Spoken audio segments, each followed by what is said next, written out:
ನಿಮ್ಮ ನೋವನ್ನು ಯಾರು ಅರ್ಥ ಮಾಡಿಕೊಳ್ಳುವುದಿಲ್ಲ ಎಂದು ಮುರಿದು ಹೋಗಿದ್ದೀರಾ? ಬಹುಶಃ ನಿಮಗೆ ದ್ರೋಹ ಮಾಡಿರಬಹುದು, ತಿರಸ್ಕಾರ ಮಾಡಿರಬಹುದು, ಅಥವಾ ದುಃಖದ ಭಾರವುಳ್ಳವರಾಗಿ ನೀವಿರಬಹುದು. ಹಾಗಿದ್ದಲ್ಲಿ ನೀವು ಒಬ್ಬಂಟಿಗರಲ್ಲ. ಸತ್ಯವೇದವು ಯೇಸುವಿಗೆ ಪ್ರವಾದಾತ್ಮಕ ಹೆಸರನ್ನು ನೀಡಿದೆ. ದುಃಖಕ್ಕೆ ಒಳಗಾದ ಮನುಷ್ಯನು.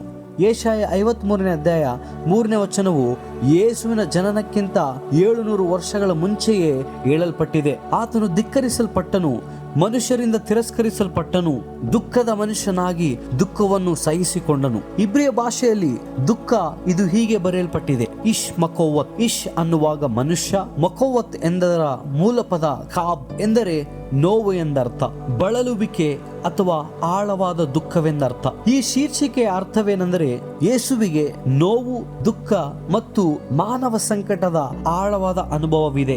ಆತನು ಕೇವಲ ಮನುಷ್ಯನಾಗಿ ಮಾತ್ರ ಈ ನೋವನ್ನು ಅನುಭವಿಸಲಿಲ್ಲ, ಆತನು ನಮ್ಮ ಎಲ್ಲ ಭಾವನೆಗಳನ್ನು, ಶಾರೀರಿಕ ಮತ್ತು ಆತ್ಮಿಕ ನೋವುಗಳನ್ನು ಹೊತ್ತುಕೊಂಡನು.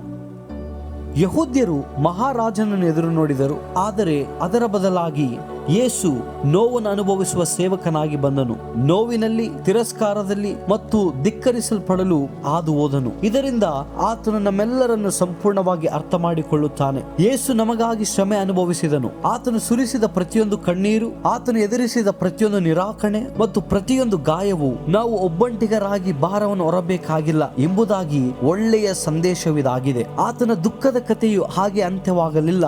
ಯೆಶಾಯ 53ನೇ 5ನೇ ವಚನದಲ್ಲಿ ನೋಡುತ್ತೇವೆ, ಆತನ ಬಾಸುಂಡೆಗಳಿಂದ ನಮಗೆ ಗುಣವಾದವು, ಆತನು ನಮ್ಮ ದುಃಖವನ್ನು ತೆಗೆದುಕೊಂಡು ನಮಗೆ ಆನಂದವನ್ನು ಕೊಟ್ಟನು, ಮತ್ತು ಆತನು ನಮ್ಮ ಪಾಪಗಳನ್ನು ಹೊತ್ತುಕೊಂಡದರಿಂದ ನಮಗೆ ಸ್ವಾತಂತ್ರ್ಯವು.